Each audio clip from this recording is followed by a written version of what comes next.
start of each episode. So, 3, 2, 1. There are over 500 million podcasts in the entire world across several different countries. The only question is, how do we get podcasts to the other 11 countries? Welcome to the First Days with Moire podcast, the 75th episode, where we will be talking about free films that either deal with Ukraine or the war in Ukraine one way or another. I'd like to open up by saying none of the opinions we have in these films have anything to do with the subject matter or the subjects they explore, but more so about the films themselves and how they explore the political subject matters in their own way and fashion. I'm your host, Ian Taylor. Joining me tonight is my co-host, Devin Kane, my co-host and indie filmmaker, Stephen Beeson, and we have a very special guest tonight that I think would like to introduce herself, so take it away. I appreciate you saying I'm very special. My name is... I've always thought you were special, so. I am a moderator of the A24 film group on Facebook, so that does mean I do have special powers, and I love the privileges that come with it. The rush I get from denying posts in the queue. Whew, it's like a cocaine high. It's the same moderator powers I have over the Discord server, and I like to loiter over Steven. I'm getting out my fan hammer of Thor. God, it's a beautiful thing. I think we're relating to the authoritarians more than we mean to. Oh no. We did it wrong. But yes, hi. I'm Kristen. I really enjoy moderating the A24 group on Facebook. It has, I think, over 103,000 members last time I checked. The labor of love. I also am an actor and model myself. Have I appeared in anything you would really enjoy? Probably not. Have you seen my face in Times Square? Maybe yes, because that was something I modeled for Express last year and had a billboard in Times Square. I've been doing that for, I think I think this will be my 9th year that I've been doing that professionally through a talent agency. I'm not an Instagram model. My Instagram handle is at Howlin Wolf, all one word, HOWLINWOLF. And you can find me in the A24 group, cracking down on people who break the rules. Wow. Are you implying that I did not enjoy I Am Wrath, starring John Travolta and Christopher Maloney? I'm sorry, what? Okay, next you're telling me she's going to be in The Fanatic. I mean, come on. God, I wish. But yes, that's my one feature film credit is I Am Wrath. It used to be last year. It was on Netflix, which was very exciting for a while for me personally. But then it left Netflix, and then I think it was on Amazon. I don't know where it is now. So if you really, really want to watch me for like maybe a solid 10 to 15 seconds or less really bad and pay maybe like $3.99 or less, then like yes, please go do that. Kristen? Otherwise, you might be able to find the DVD at your local library, because I've had that happen before. I'm sure you were the best 15 seconds of that movie. Thank you. I was I actually had a callback, and I was this close to getting cast a role of like one of the bad guys, like Eastern European, and funny enough, like drug dealing girlfriends. And then they decided, like, look, we changed the script, but do you still want to be in it? Like, we'll make sure you get, some FaceTime, but you're not like, but unless you are speaking lines, like then you have to get like paid a lot of money. If you're not speaking lines, you don't. But you can still be like, hey, it's me. So I was like, yeah, no, that'd be really great. Also I got to sit in John Travolta's like director's chair that he's had since like 1975 or something crazy, like maybe from his Grease days. Nice. He is one of the nicest people I've ever met. One thing Steven knows about me is that I am a huge Law & Order Special Victims Unit fan. I met Chris Maloney on set before I was cast in the film because they were shooting all around Columbus, Ohio for this. Um, so this is going to be kind of sexist, but if you're a pretty girl and you tell a PA while you're walking, "Oh, you're filming a movie? I'm sorry. I'll just wait and walk. I was just got off work. I'm gonna walk," because it was late at night, and the guy was like, "Oh, well, I mean, do you want to come see it?" I was like, "Oh, really?" And he was like, "Yeah, dude, just walk to me on set, like no questions asked." And so I got to watch them do like an action sequence, like that shootout through a house and exiting into like an actual proper like choreographed fight thing. And this is a great segue for us to review this film sometime.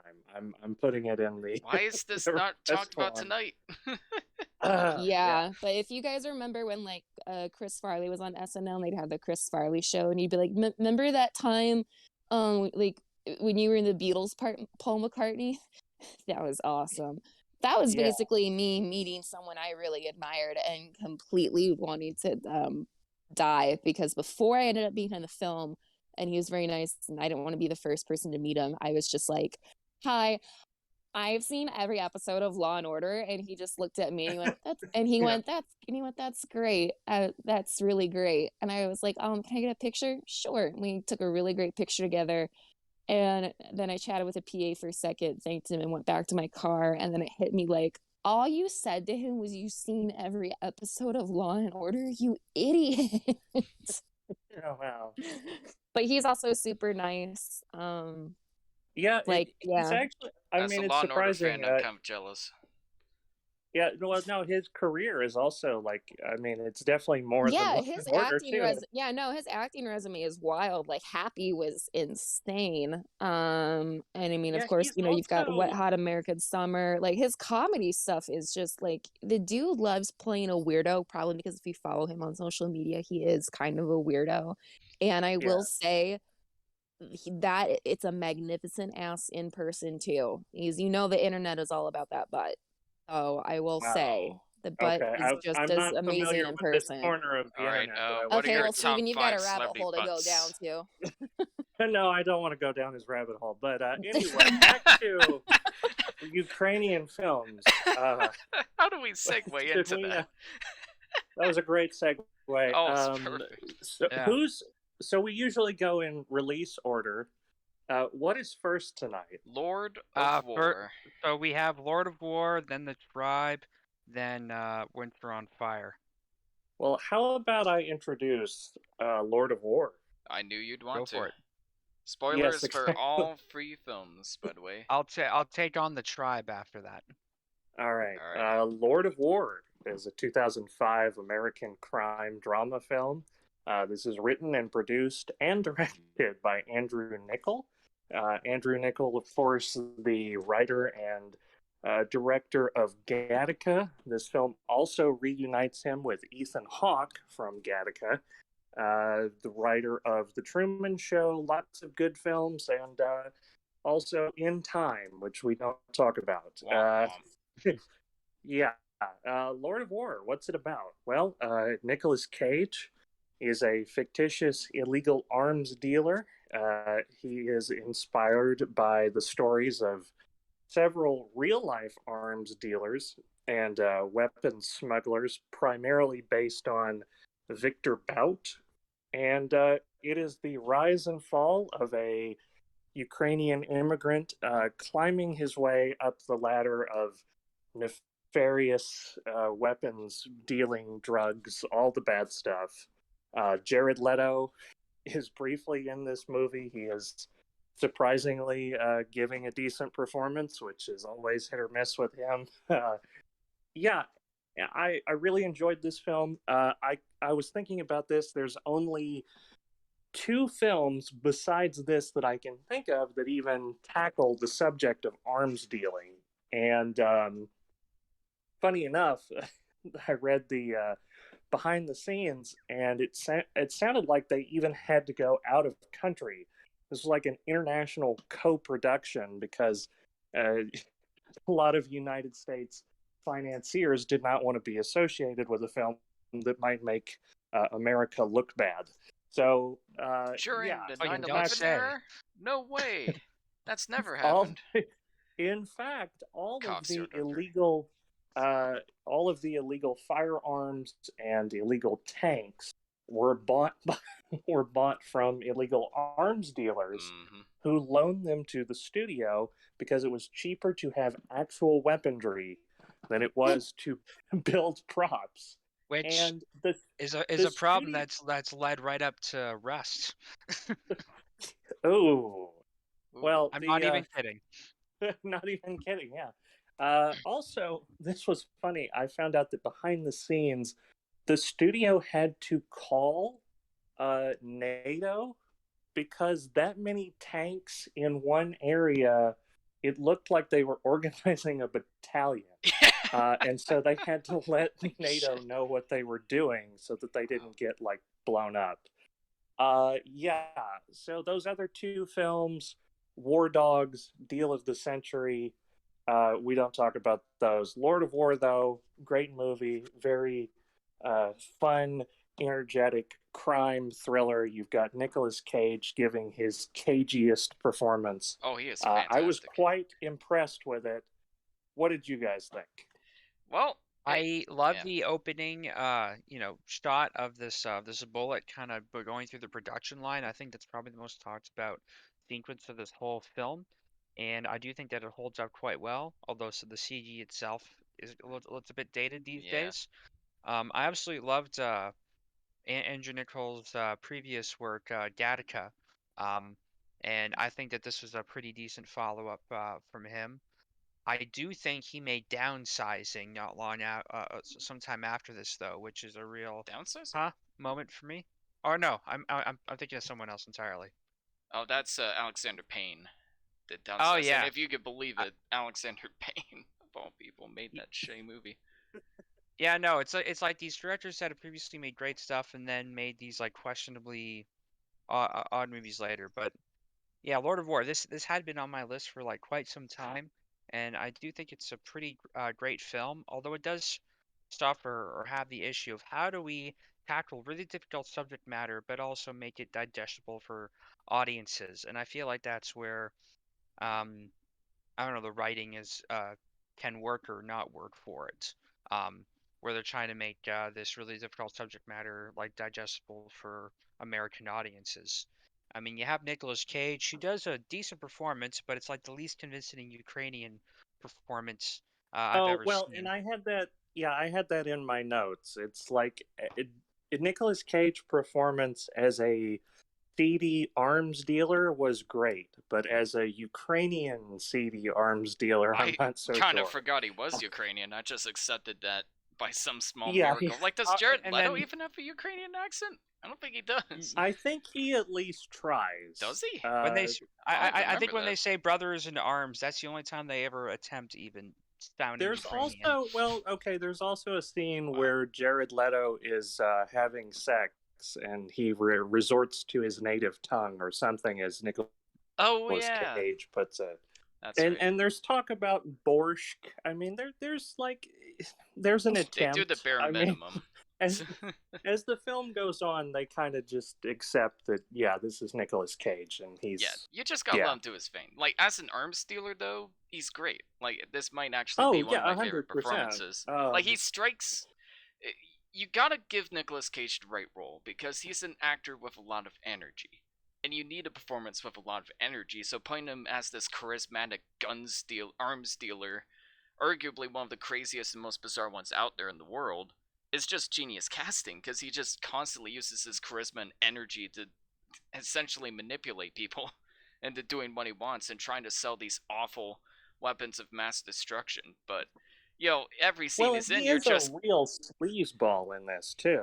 oh yeah, There, he's there's falling a on Joan line in Belfort. this that I took particular note of where he says that he never sold to Osama bin Laden, but not because of any moral. Uh, it was something about that. It Grounds. was mainly because He he didn't was have enough bouncing money. checks. Oh yeah. That Yeah. was the only reason. So yeah. Oh, and he'll literally see newscasts saying they're going was newscast saying they were going to war, or I haven't seen this in a while, unfortunately. But did they Yeah. newscast say they were going to war, or they were stopping war? I can't Yeah, remember. there was something about going to war, It and I was going to watched war. this Yeah, in week. that scene, like he like kisses the TV. He's just so He's like happy and jumping up excited. and down. And then his Yeah. wife's like, "Honey, your daughter's walking." That's great, honey. And I laughed so hard that I woke up my mom while she was sleeping. Like, it's just the epitome of Yeah. perfect dark comedy, and it just tells Oh, us so much about his character, yeah. about his priorities. It's kind of over the top and goofy, but it works. The film kind of has that snarky, dark comedic vibe to it that does help it stand out, because if it didn't, it would kind of just be a generic rags to riches criminal story that you've kind of seen a billion times. Like, this character with a hard life and a weird family background is very poor, hopes to become rich one day by delving into a life of crime, and then he marries someone that he lies to, and eventually it's revealed that his criminal life is exposed. It's like you've seen this movie a billion times before. 100%. And I mean, from the opening shot, I was kind of like, that opening sequence where he turns to the camera and he's narrating, Yeah. and it's like, oh, this is Goodfellas, Oh yeah, kinda what I it's thought. Blow. Remind me a lot of Ever Yeah, Blow. since I was a kid, I've yeah. wanted to be a gangster. Of I wanted to course, be an yeah. arms dealer. Right. But it's a great narration. Like, the lines, Oh, it I is, obviously yeah. joked about it in the intro, but it's a great delivery of, like, the only issue is just how do we deliver to the other countries. Like, it sets the tone perfectly. But there were so many points where it's like, if it wasn't for Nicolas Cage and the way the film was shot, I wouldn't be into this film as much. But it's the same thing I felt about with American Made with Tom Cruise, where, like, the filmmaking and Tom Cruise's performance carries the film so much, because without it, it would just kind of be a by the numbers crime flick that you've seen a billion times. And I kind of feel I the mean, same way with this. It in a weird way, it feels like they had to play it safe, but I understand this is also very difficult for them to make. Like, they had to get financing outside of America because America wouldn't fund, exposing themselves Exactly. into this I business. mean, that ending is pretty incriminating, shall we say? But Yeah, I'm Yeah. pretty sure that was shot Yeah. outside of America for good Yeah. reason. But like, it's like, how do you expose kind of the darkness of American business practices while also sell it to them? This film is trying to do some very difficult things, so it's hard for me to fault it for playing safe. But I do feel like there's even darker elements to this story that we just aren't seeing. Mhm. And I Well, don't know and how well you could really show them unless you made the film completely outside of America and it was from like a different country's kind of perspective. Like, I well, think there's at what point when you do that does it like almost become propaganda? Like Mm. it's a very fine line to walk, and I kind of admire the filmmaker's audacity at even trying something. Yeah, like the fact that this, it's a big budget Hollywood film and they're even Exactly. trying something like this is just insanity. I think they skirt the line well for the most part. But I think I what think so. really like made it please the censors is just the generic narrative, like by the numbers, you know where the story's going, lots of narration, Well, so you and kind it of hold was the audience's interesting. hand. I mean, Devin kind of brought this up earlier when he was talking about films that are maybe not as great from brilliant directors, and I kind of brought this up in my introduction, but there was a film in I think it was 83 called Deal of the Century, which was William Friedkin directed a movie about an arms dealer, and the arms dealer, kind of similar dark comedy satire on, kind of political climate and guns trafficking and all of this.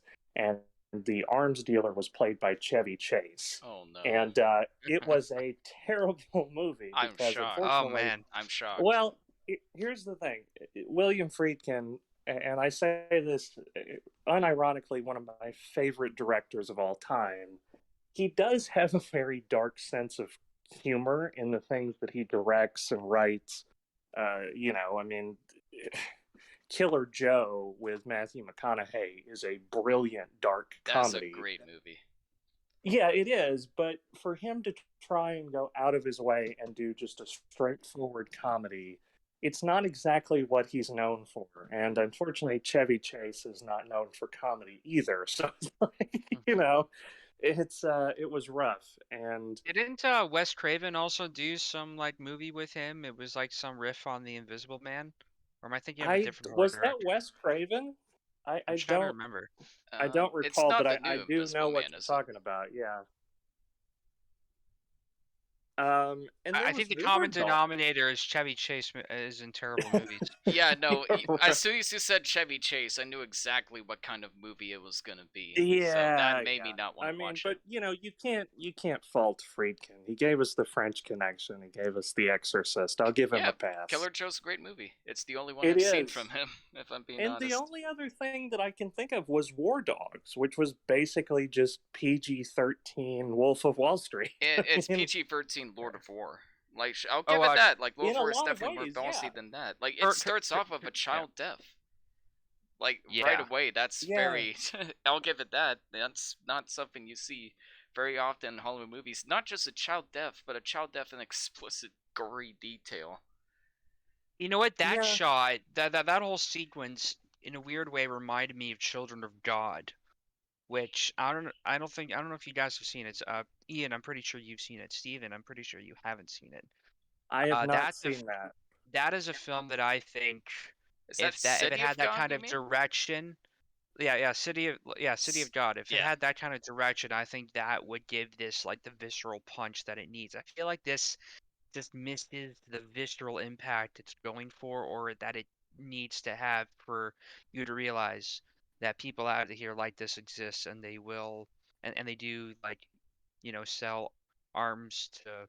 different governments that are looking to fund their own wars, and they just add fuel to the fire of world conflicts. Well, I And also argue that it kind of works for the movie because it's about an arms dealer, someone who's like voyeuristic to those sort of events. Like they just hear about them and watch them from a distance. They don't like realize the course of their actions in a way. Well, So and I that's feel true. like kind that of the same actually argument that Nicolas Cage fits. makes. Yeah. Yeah. And there's a scene where he's People are like going to kill testing out. themselves regardless. There's Like, a great scene where he's talking about the AK-47, and he's just explaining about like how great the gun is and how easy it is to use, and it cuts to like child soldiers and soldiers across the world using it for their own purposes. We don't know what they're using it for, but it makes sense that from his perspective that doesn't matter. All that matters is that he's selling the firearms and that he's making a profit off of it. And I feel like the disconnected Hmm. feel from the violence does kind of work with the subject matter. Otherwise, I would agree with you Sure. 100%. I But I feel like it works for this movie in mhm. particular. I guess that is disturbing in and of itself, but I feel like it could have been even more disturbing in a way that's like more, even more visceral. But I do think it does go as well, far and as it can, I think it considering. has to. I think it kind of has to walk that fine tightrope, not just because of Hollywood censors or American markets, but just in terms of like storytelling. I mean, it's like Nicolas Cage. They're trying to do something that's a dark comedy and that's a satire, and I don't think that would work if they portrayed Nicolas Cage bluntly as the bastard that he is. You know what I mean? Like, you need just a little bit of sympathy. Mm-hmm. Maybe not sympathy, but you need something that Likability. ties him to humanity in a way. He has a charisma that really makes him a likable character, despite how Yeah, awful well, and that's, of a I human mean, that's being kind of he like, would be. It's like that movie, Thank You for Smoking, Yes. or Wolf exactly, of Wall yeah, Street to no, an it's extent. Wolf of Like Wall it's Street, yeah. Yeah, that You would have been need a trilogy. something yeah, well, you need something that anchors him in some way because I think it's hard for audiences to really connect with someone who's just that much of a bastard. And I mean, there was a film that came out recently on Netflix called I Care a Lot, and it is Oh. a scathing dark comedy, but a lot of people wouldn't even give it a chance because of the subject matter, where it's a woman who is taking advantage of elderly people out of their homes and nursing home like manipulation and stealing these people's assets. And a lot of people just flat didn't watch it or wouldn't give it a chance. Here's my issue with that Oh, yeah. movie is it's not the subject matter, it's how it presents it.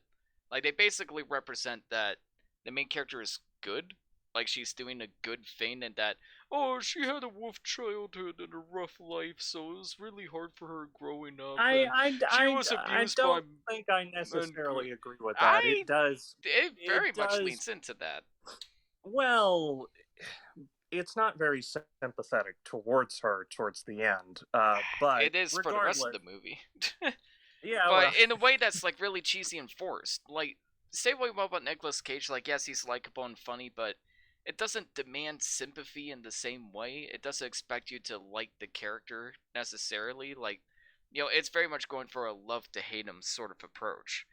And I think it skirts that line very nicely. It doesn't go too far, which I think I Care a Lot did, which was its main problem. It's not that it got us to sympathize with the character, it's just that it did it poorly. In a way that was forced. I can agree with that. I would say, kind of relating this to our overall theme, I thought that sequence, as funny as it was, where Nicolas Cage is talking about the AK-47, he relates a lot of history about the Ukraine and the fall of the Soviet Union, which I thought was honestly really fascinating. And I mean, as darkly comedic as they were portraying it, I thought that the history there was pretty well, researched. And I mean, I don't know how prescient a film like this is. It almost feels kind of odd man out in this trilogy in a way of films that we're discussing. But I thought I thought it was a brilliant film. I mean, the performances were fantastic. I loved most of them. There was one scene in particular that I'm thinking of, again, trying to kind of tie this back, where Jared Leto has a map of Ukraine made out of cocaine that he's going to snort. It's like, I was sitting there watching that and I was like, did they really put that in the script, or did they just find Jared Leto? I bet Jared Leto did that because he's Jared Leto. He's Jared. Yeah. And they're just like, what's he doing? Film it, just film it. Because he's talking about he's going to snort his way from like Odessa to where was it? I forget. But like Nicolas Cage throws everything off the table. You'll be dead by the time you reach Kyiv. Oh my God. Either Jared Leto he did that, maps or out the Nicolas Ukraine Cage and did Coke. it as well.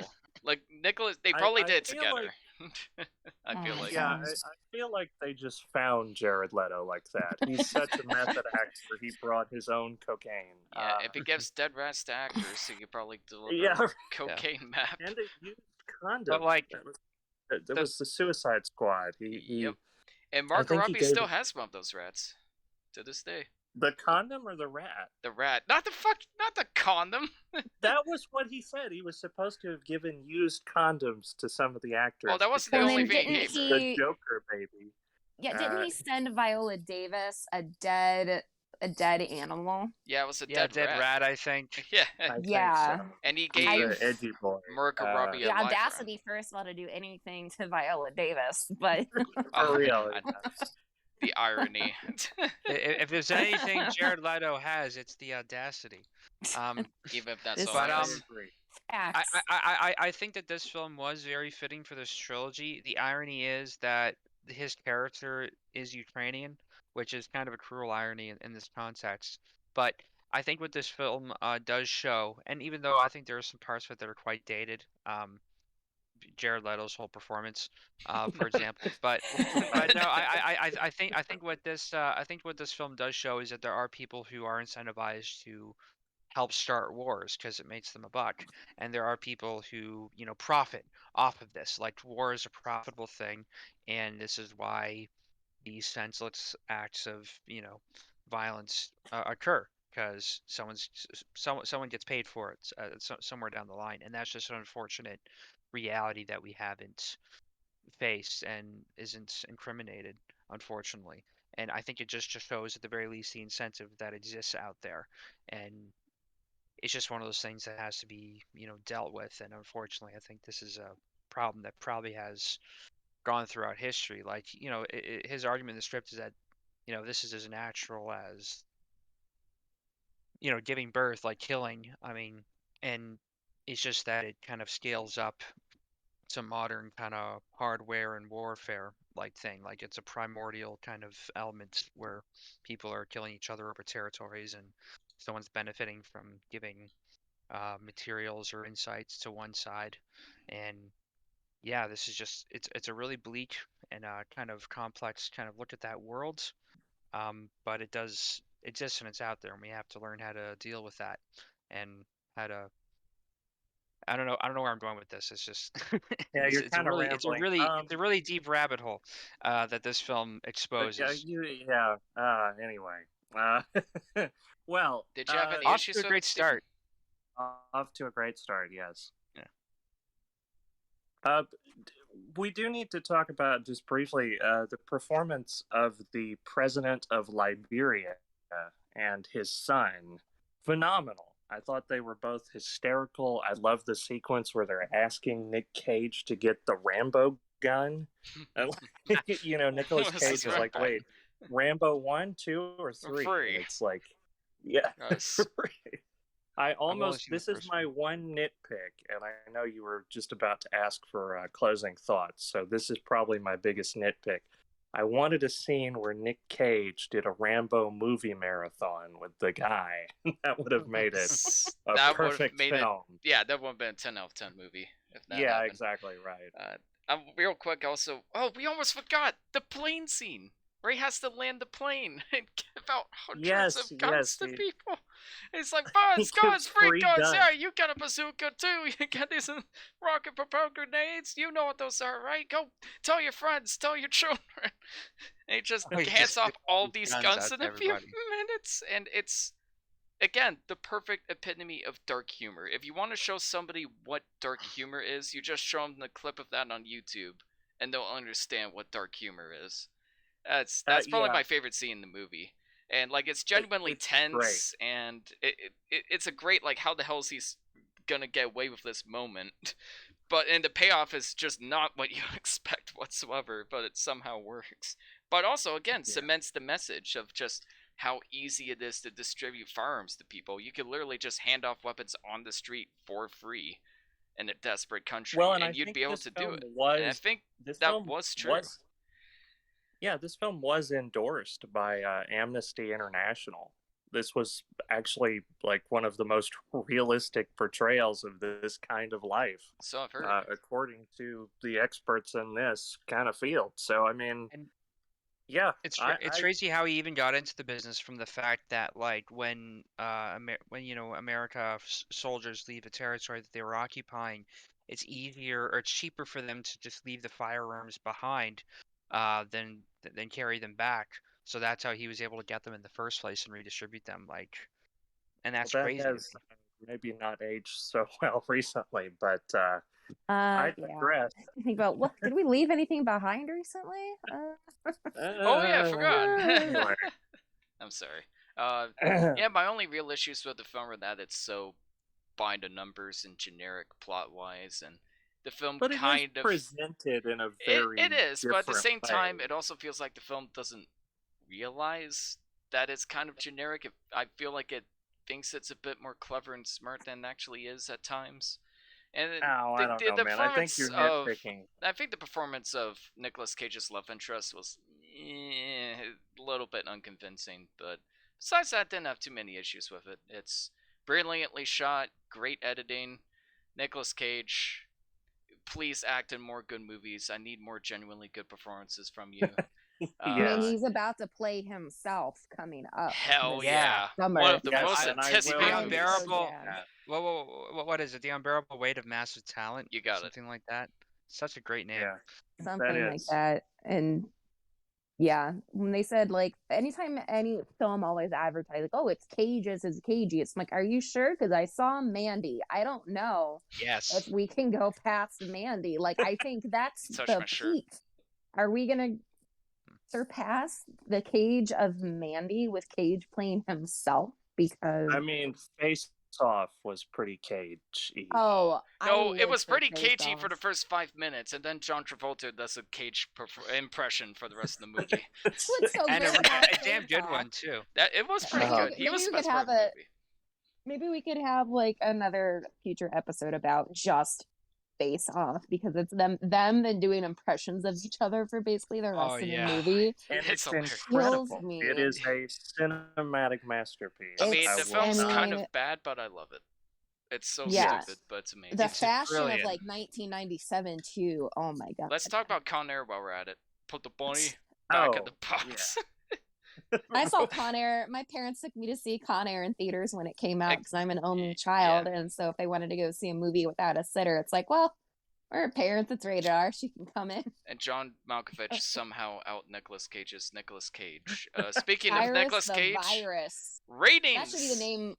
That should be the name of an arms dealer, right? Cyrus the Virus. Exactly. Why was that I not have the to arm? say, Steve Buscemi stole that movie for me, but Everybody Cyrus did. Virus. He does biowarfare. Yeah. yes. Uh, Jesus. Oh my god. Anyways, 7.5 out of 10 for Lord of War for me. That's exactly the number I was going to give it too. Hey, I will give it an 8.5 nice. because up it's there. Nicolas Cage. Yeah, that's my whole reasoning. Just That's your Nick Cage. review. It's Nicolas Cage in all caps. Exactly, and I exclamation actually marks. I gave it higher on Letterboxd, but I'm gonna stick to 8.5. So Sounds good. I only would yeah, I'd only give it higher if this wasn't from Andrew Niccol. He already did Gattaca and Truman Show, which those films are like 9s for me. Yeah, excellent I movies. see. For Yeah. sure. Yeah. Especially Gattaca. That is incredibly underrated. Oh, I fucking love that film. So good. Anyways, next Devin. up is Devin. You're Yeah. What are we watching next? Next, we've got The Tribe from 2014, which is an actual Ukrainian film, which was recommended by Kirsten. And thank you for this, because this was a really interesting film. I'm not going to try to pronounce the director's name, but this is a independent film that he directed, which is all presented in Ukrainian Sign Language. And the only caption you see in the movie is up front, where basically it tells you that there are no subtitles or translations of this sign language through the film. So this film is meant to be basically just a visual, um, silent film.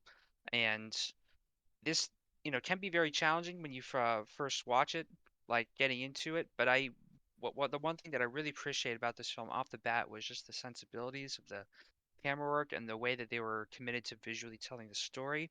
It's basically all told through a series of long takes, which takes a lot of coordination into themselves, but also it might have been the most practical, economic way of presenting this story, which, from what I gather, what I recall, um, is about this deaf school where there's a bunch of kids. They're all deaf, so they all talk in sign language in the Ukraine.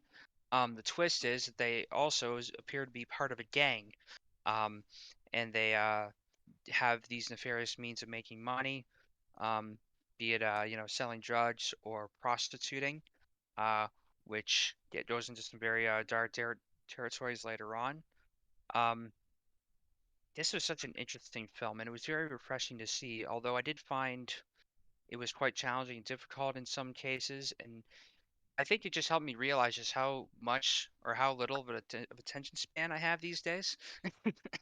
Like when there are times where I'd like look away and I was expect to be able to follow the story just by hearing it, but they're all just visually signing to each other. So you really have to visually pay attention to everything that happens in this film. Yeah, you can't be on your telephone. Yeah. You can't be on your Thanks, phone. You Dave. can't be checking Discord messages and doing other things. You really have to pay full Yeah, attention, which I right. appreciated. I appreciated the fact that the film was committed to this idea, and watching it unfold, it felt almost like a dream that I've had, or dreams that I've had, where there are these people kind of in these really run down, decrepit spaces, and I don't really understand what they're saying, but I'm kind of just going with the flow of what's going on, of what's happening. Um, and that's really the strength of this film in some ways, but also possibly its downside, where sometimes the acting isn't super convincing, or at least some of Yeah. the coordination of like the fighting, for example, wasn't all that convincing at times. but I do understand that this was like an indie film. Um, and I think that they do a pretty decent job overall with how they're telling the story. And again, I really appreciate the sensibilities of the camera work and the way that they've captured. Um, Although I don't know how much it helps that there isn't a translation for the sign language, because I feel like I really missed a lot of the nuances in the plot. Like I'm kind of an outsider just seeing this happening, and I really have to just visually assess through body language what they're talking about, because there's no way there's a lot that I'm just not clued into when I'm watching this film, being outside of Ukraine. So Any Go I ahead. have one thought that I kind of want to add to that. So, when I watched the film, I agree with you. I also kind of struggled with the attention span part of it. And I was glad that I stuck. My biggest thing with this film, it sounds like kind of a nitpick, but it's also like not a nitpick. The problem is that this film, through the story that they're communicating visually, which, I mean, it's no small feat to do that. And I mean, I admire the filmmakers, again, just the audacity of like trying to communicate this kind of narrative solely through um, visuals. I mean, it is completely, it is the director's intent to, like there's no subtitles available for this at all. um and so, like, yes, I admire that commitment to this kind of vision. The problem is that this story, they're kids at a boarding school, and they have all of these nefarious sort of underworld dealings. There's, prostitution, and there's murder. There's an extended rape sequence, which, I don't know exactly how necessary that was, but regardless, it felt like Harmony Korine's Kids, or Gus Van Zant's Elephant, which Oh we no. talked about on the podcast. And yeah, it's impressive that you could communicate this sort of like corruption of innocence, and this, youth lost and all of that. But nothing particularly demands that this story be told through Ukrainian Sign Language. And I almost wish that the hook of this film complemented the narrative a little better. I wish that them being deaf, or them having to communicate through sign language, maybe factored in more than the fact that, yeah, this is the film where they communicate through sign language. I mean, it didn't really play in that much in terms of the overall plot, and maybe I was looking for more of that. You know what I mean? Hmm. I think maybe I don't know. I feel like there's some details that I missed that maybe do factor in the plot in some nuanced ways that I just didn't pick up on simply because I didn't understand. Maybe that's a comment on the film itself, how these people are miscommunicating with each other and how we don't really understand them and what's going on. I mean, if I were deaf and I knew American Sign Language, that still wouldn't help me because Ukrainian Sign Language is completely different. It does make me wonder why there isn't some universal sign language, or why I don't even know sign language like growing up. Like, why isn't this a thing that's taught? And I do think that this film kind of showcases, issues with that. But again, it's Well, really and hard to. I think that I was feel like I'm reaching to get some of those points in because it is hard to assess. I am just reading here. This is kind of fascinating. So, yeah, all the actors are deaf. They make no use of vocal language. I think even deaf people do vocalize though, and that does happen in some key scenes. And I'll get to this in a bit. There is one scene that very impactfully you hear someone uh, vocalize. Um, and that was actually a very difficult scene, but I'll get to that in a moment. And I did think it was a bit weird though that even people like outside of this weren't like making noises because that is just a natural thing that would happen. Like they wouldn't be articulate because they can't hear themselves, but I do think that they would still, they still have a voice and they still would likely use it in normal situations, and like it wouldn't matter because they can't hear themselves anyway. Um, But this interesting thing, I was reading Well, that the in the director film, himself doesn't even know yeah. sign language, and he had to have interpreters make sure that they were sticking to the script. And it makes you wonder if there was even a disconnect then from the filmmaker not even understanding the language himself. Well, and I will say, I mean, for to the film's credit, I mean, it does a good job of almost isolating this story.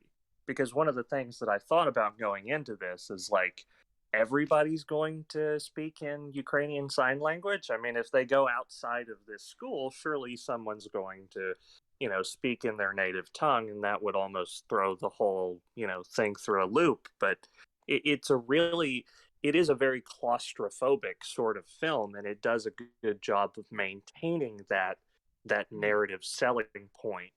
Um, and I think I talked to Kristen about this film quite a bit, and we went back and forth on a lot of other films that we were discussing for this episode, and I thought her reasoning for picking this one was brilliant because right now, Coda, or Child of Deaf Adults, is leading the Best Picture race right now, and we'll find out Sunday at the Oscars. But that is also a film that deals with being deaf and that experience, and I thought that was fascinating because I didn't even know that there was Ukrainian Sign Language. I had only ever thought of, well, I mean, there's American Sign Language, and I hate to kind of tell on myself like that, but it's not my experience. I had never even thought of it, Well, and no, I and saw. it makes sense when you discover it, but it isn't something Yeah, that you would right. necessarily think of. And I do like looking into this world and discovering this part of the world that I wouldn't have thought much about otherwise. And I do think the film is great at showcasing that. This also reminds me of The Sound of Metal from last year, which I don't Mm-hmm. know if you've seen, but that was about a metal drummer who goes deaf from playing music without ear protection, and he has to learn how to deal with being deaf suddenly. And that film used sound design very brilliantly to tell that story. And I thought it was, it really ties well into this film and Coda, which we'll see next week potentially. But Yeah. Now, yeah, I really did enjoy this film for the most part. I just felt like that there was a lot that I missed, and I would have to watch again to really pick up on. And I wish that there were translations for me to really pick up on the story. Yeah. I would like yeah, to go on. hop in for a Oh, second. please do. Go for it. With everyone kind of agreeing that they feel like they missed a lot because there were no subtitles. As someone I used to be near fluent in German. Well, I'm not now, but when I was learning language as a kid was when we would be watching German language films. We were not to watch them with any subtitles on to try to learn the language more and just to be able to see if we can understand the story with just the little bit of language that we've learned, or even if we didn't like know anything. It's like, all right, well, can you figure out what's going on screen? And I think maybe that might even be a statement on the director's part to choose to not have any subtitles as, maybe as an international filmmaker. Because again, like when Parasite made such a splash internationally and then, swooped in and won, Best Director, Best Picture. And so many people were like, oh, but like it's a foreign film. I can't understand it. I had to read subtitles the whole time.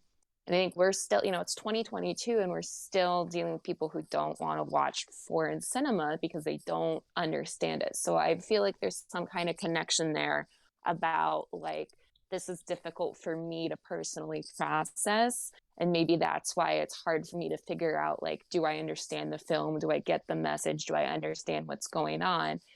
But conversely, if you want to put yourself in the place of someone who, if you can't speak or you can't hear, if you have to rely on sign language, if you can't communicate with someone the way that, like 99% of the world does, I guess imagine from that standpoint, you worry about are you being understood or do you understand the people around you? And I think maybe that's what I was starting to think about when Stephen had suggested this film. And so with a note on Coda too, because I was just looking it up, I didn't even know this was actually a remake of a French film, which is interesting. But the writer of Coda learned American Sign Language, and 40% of Coda is written in American Sign Language. The French, and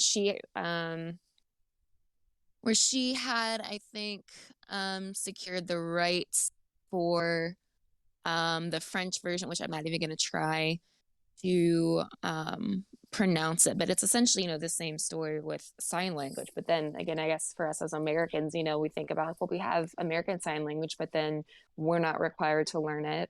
And yeah, we are kind of telling on ourselves when it's like, I even told Steve when I was like, I didn't even know there was Ukrainian Sign Language, but like, why wouldn't there be? Why wouldn't there be, German Sign Language? Why wouldn't there be Brazilian Sign Language, So then I think that might even just kind of show ourselves as Americans, I guess, in a way to be like, oh, I didn't know like a country would have their own sign language, like, but we do. And I feel like I'm just kind of spitballing here and not really like being concrete with my thought. But I guess essentially like It is. what Yeah. drew me to Steven suggesting that film and me being like, no, I think I would like to hear your guys' thoughts on it, because I mean, I've watched films before. I've sat in front of the TV and watched like telenovelas on Univision when I don't speak Spanish, and I'm just like, oh, like what's happening? Or like, oh, that guy definitely cheated on that lady, and like, oh, they're gonna fight, and like, so it's like I don't know what they're saying, but like I watched like 5 hours of telenovelas once, and I'm like, I had no idea what they were saying.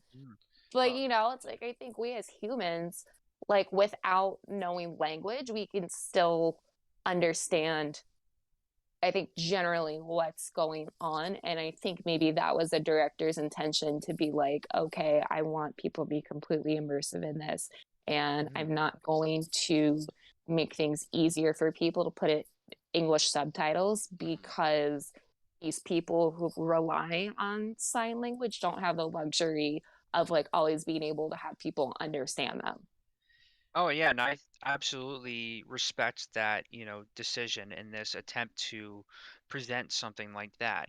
I think that maybe they could have done a little more in that regard. Just like, so again, the film is made entirely of long takes. There's only 34 shots in this entire film, and that's really committed to this certain idea in the filmmaking. But I feel like if they really wanted us to just clue in visually to what's happening with these characters, maybe they could have put it some like close-up inserts of them reacting, or having some emotional thing where I really pick up on what the action or the intent in the scene is and what the characters are going through. And I think if they maybe added more of that kind of filmmaking to this approach, then I might have gotten even more out of it just on this first watch. Because I feel like I have to see it again in order to pick up on some things. Because sometimes when you have these long takes running for so long, I'm looking at different characters and I might be missing what one character is doing.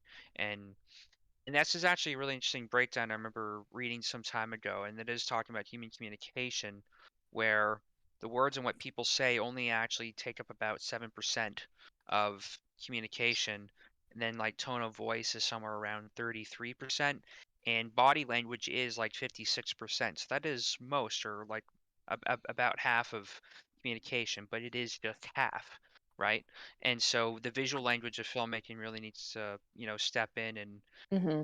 and give me, as an audience member, just something to launch onto. Like I really have to look and engage with it to pick up on things, and I like that they kind of give you a wide angle where you can kind of decide where to look at, but at the same time might feel lost sometimes. And I feel like the pacing of this also makes it difficult at times. There are some scenes that go by really briskly, and there's a lot going on, and I feel like I'm really catching on to what's happening, but then there's some scenes that really kind of linger, and I'm not sure exactly where it's going, and then I get distracted, and then I feel like it unfortunately loses me there. Like if you cut out maybe half an hour of this film, I think you'd have a tighter story where I understand maybe the points of what it's going for quicker. And I'm a person that advocates for long films. Like Stalker, Andrei Tarkovsky's like 3 hour epic is one of my favorite films ever.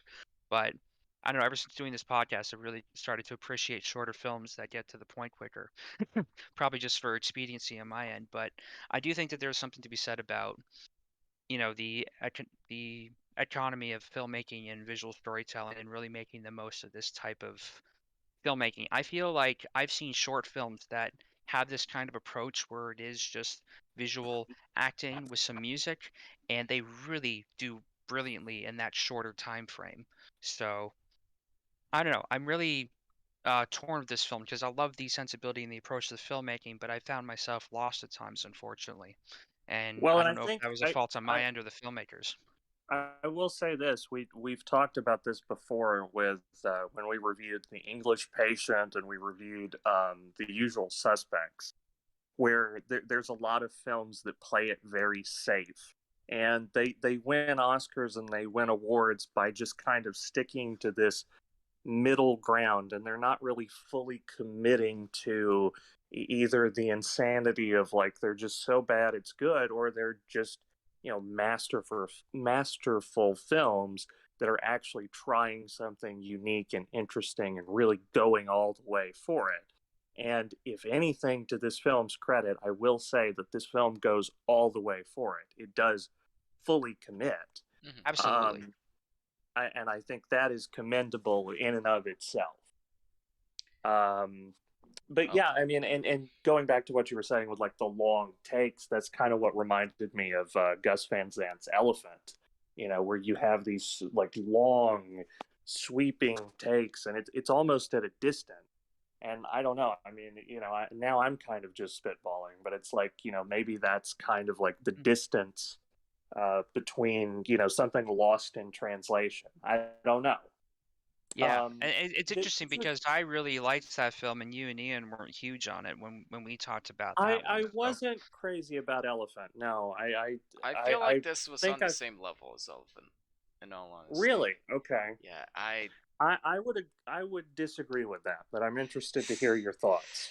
I do apologize, Caitlin. There was a reason I was being quiet. Was Uh-oh. oh, okay. Well, I my first issue, and it's a little nitpicky to start. I have bigger issues, I promise. But I want to start off by saying I don't buy that taking out the subtitles was the original plan, and here's why.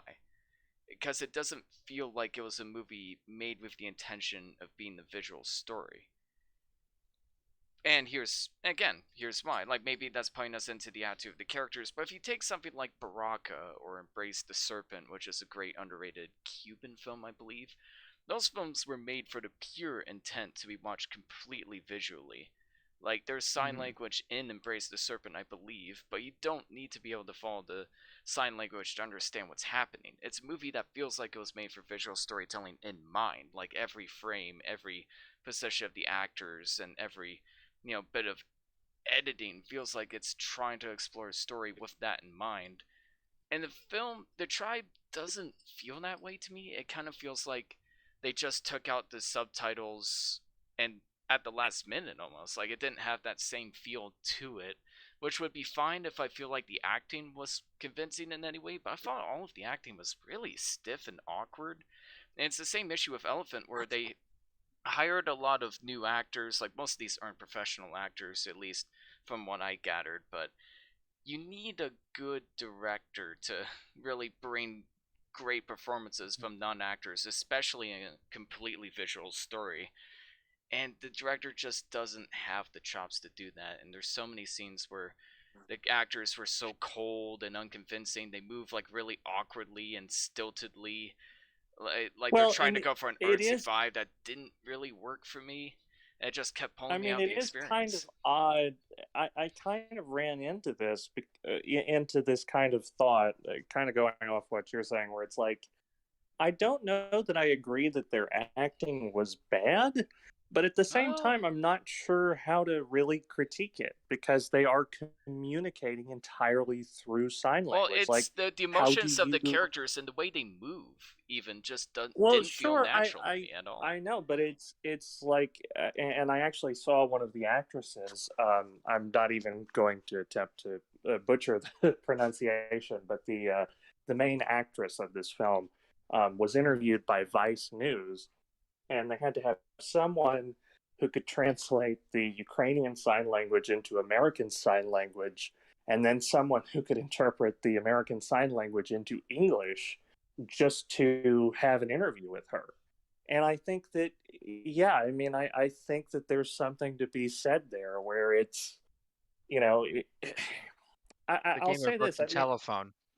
yeah, no, it is. And I'm wondering if maybe something gets lost in directing someone like that. You But know, I don't even know. outside of the sign Well, language, though, is what I'm saying. Like the performances, just the way the characters moved and looked at each other, just felt it felt like they like students learning how to be in the movie for the first time, or students learning like the positions of being in a play for the first time. Like it didn't feel Well, and in natural to me at all. fairness, this is a very bleak film, and it is about young children. I mean, it kind of works I don't in know if some it does. ways, but I would also argue that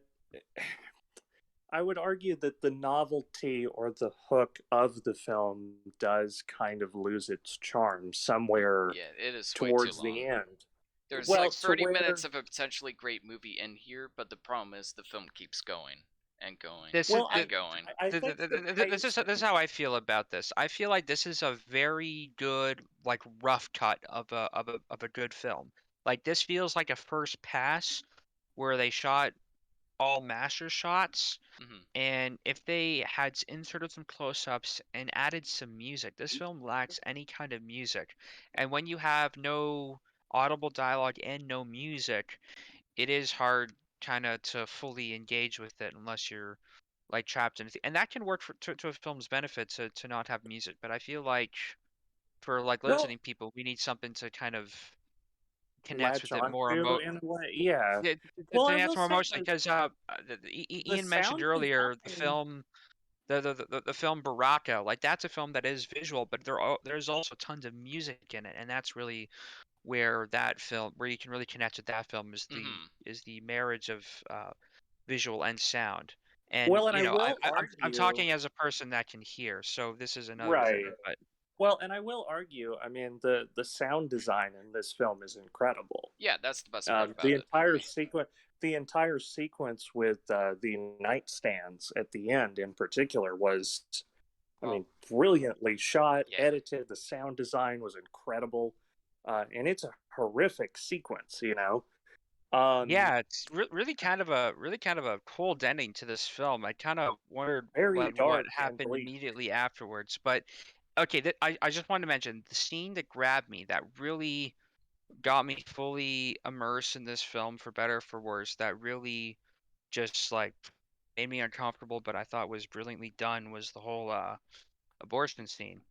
Um, Oh God, yeah, which is like, God damn, I just saw Nymphomania. Did I have to see another yeah. one? I mean, but no, but we like, did. Jesus. Yeah, we did do but Lars von Trier's Nymphomaniac. yeah, Yeah. and I'm like, Hmm. well, at least she didn't do it herself. He went to someone who has done this before. But the actor that played the so she, I guess, finds out that she was pregnant after basically going around to these shots. Like, basically, she and this other girl are being prostituted by this guy to a bunch of people at a truck stop. So already, uh, that's not a scene you want to be in.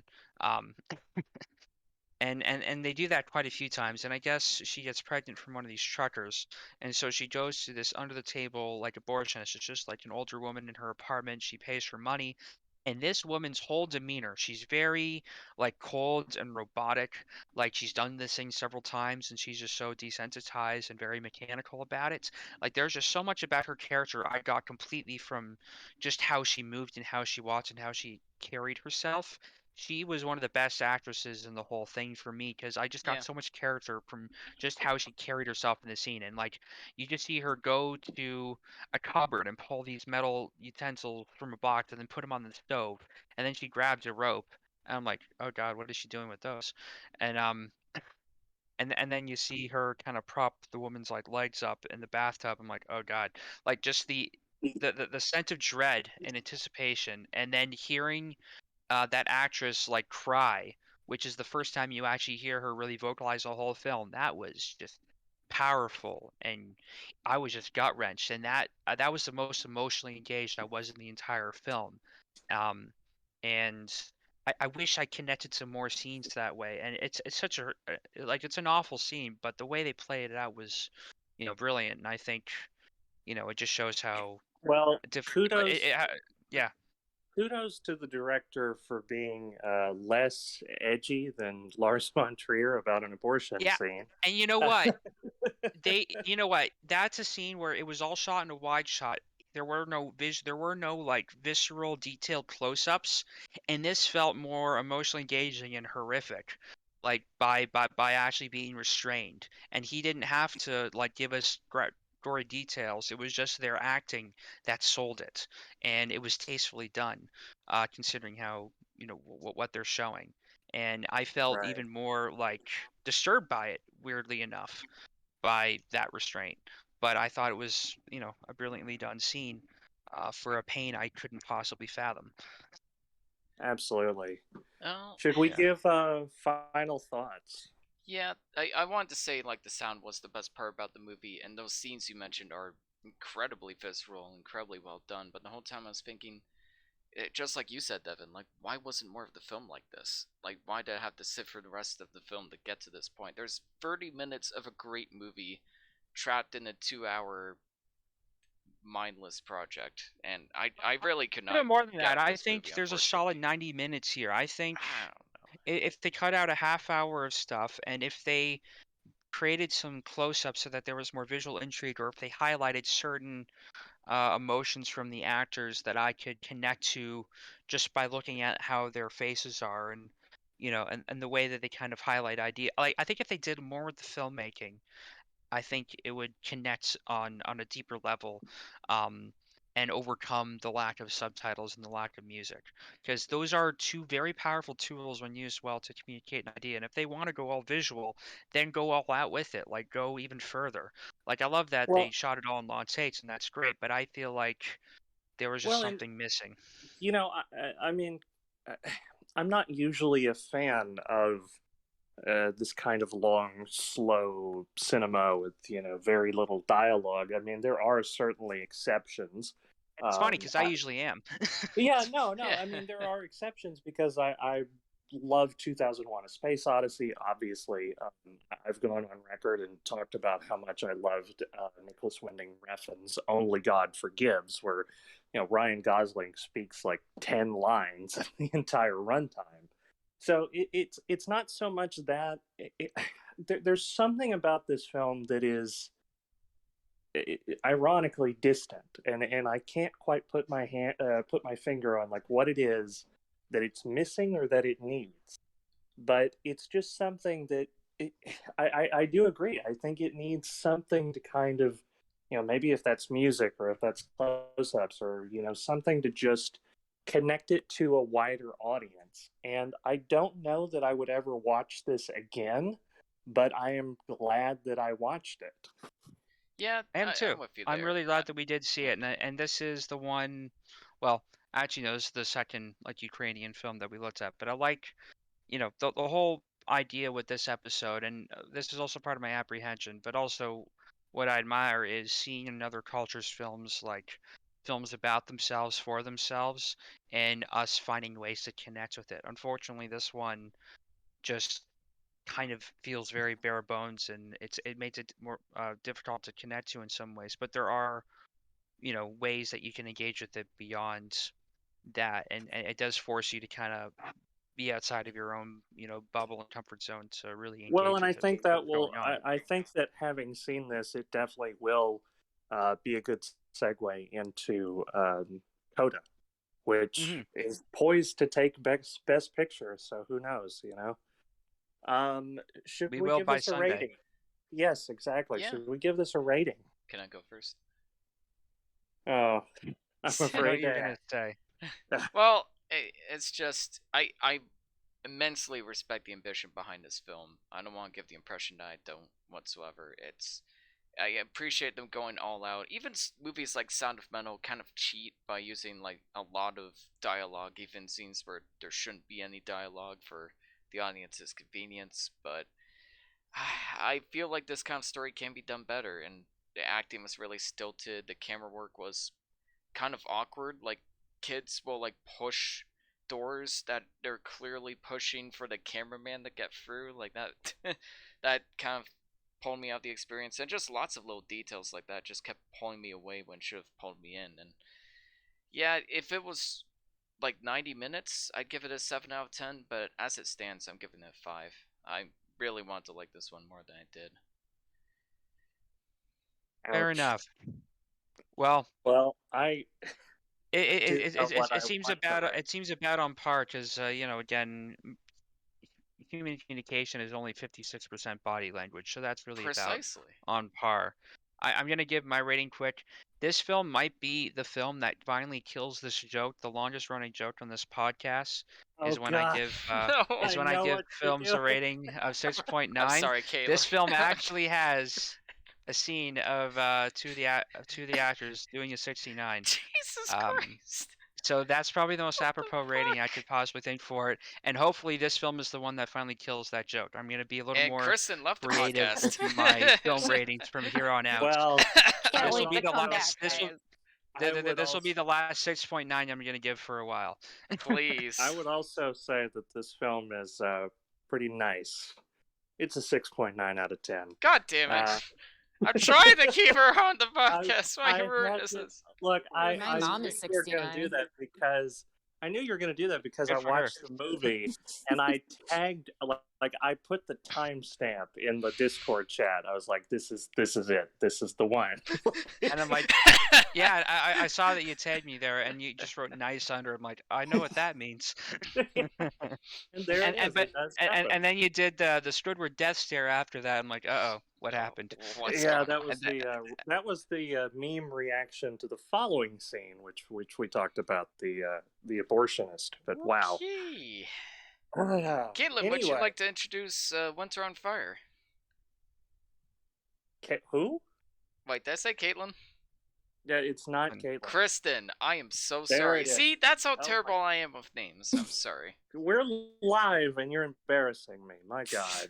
Get I it mean, I together. embarrass you every day, Steven. Yes, that's true. That's true. Steven, you're already an embarrassment. No, that's Oh God. Kristen, I'm sorry. Would you like to introduce Winter on Fire? Sure. So Thanks. Winter on Fire has really gained a lot of traction, I think, over the last probably 2 weeks, given the current state of affairs in Ukraine. Everyone from, my cousin who lives in Prague now has been putting it all over social media to watch it. But Winter on Fire, Ukraine's Fight for Freedom, is a 2015 documentary film about the Euromaidan, I'm probably saying it wrong, protests in Ukraine from November 21st, 2013 to February 23rd, 2014. This is distributed by Netflix, so it's really easily accessible with English subtitles. They also made it free on YouTube. Oh, nice. Did not know that. Yes. Yes.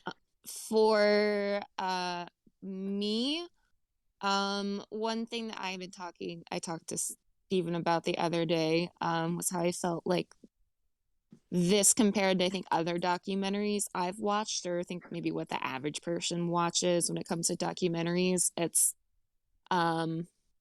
you get a lot more narration, you get more like context of things, and for me this felt very cinema verite, like you're just being put right into it, and I think for people that there wasn't, for me, I didn't feel like there was enough context. I think historically, like there was a lot of like text on screen about like, here's the presidential election and this happened and this and that, whatever, and then here's people protesting, and then they talk to someone, and it was honestly, I had to restart it, I think, more than once, because just the editing style and how it was put together really bothered me. And it was a lot kind of all at once. And yeah, I just want to say quick, this was kind of funny because it leads in just what you were saying, but my experience watching this, I had The Tribe open in one tab and this movie open in another, and I started watching The Tribe first. but then I would get to a point where I just found myself being like distracted, where okay, I'm not really following the plot here, and okay, I'm supposed to see Once Are on Fire. I'll start that also, and then I was watching like 5-10 minutes of that, and where I was like almost overwhelmed with like visual information that I had to read. So I was almost like going back and forth between the two films and Yeah, just and that getting two text different. moves very, very quickly when it's Yeah, on it's there it's like too. Mm. it's like too much text in the one film and not enough text in the other film. It's just like two very different, Oh yeah, challenging definitely. movies in terms of how it presents information to you. One is completely visual with no dialogue, no text, and one is all text that I have to read because I don't understand the language, and there's a lot of Right. visual stuff happening. So these were two difficult films, just being just in how they were presenting information, but they were both engaging in different ways. Yeah, Um, and I would say too, like I hate to say it because I think, with I'm assuming we're all maybe around the same age, like I'm 32. 25. With 27. 27, okay, close enough. But like, I mean, I was sitting in class like when 9/11 happened. So like, being in that generation and like growing up of constantly seeing war now, and it's just it feels like, I mean, when I watch the news as it happens right now, it can be mentally taxing on me. And with having um family living near a war, having family where like their border is in crisis, it's hard for me to watch this stuff as like it happens in real time now. mhm. I was actually very distraught for probably the first couple of days when everything broke out, talking to my family, and they're still worried about how things may progress.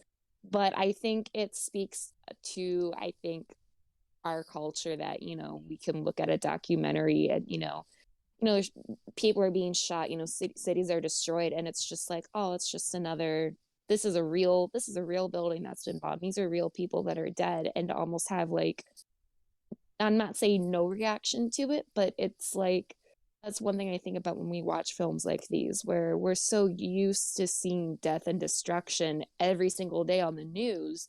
And you see it in a documentary and you're just like, oh, okay, yeah, like tell me more about, like, like you almost lack an emotional response anymore to Yeah. so much of these It, horrible, horrible things.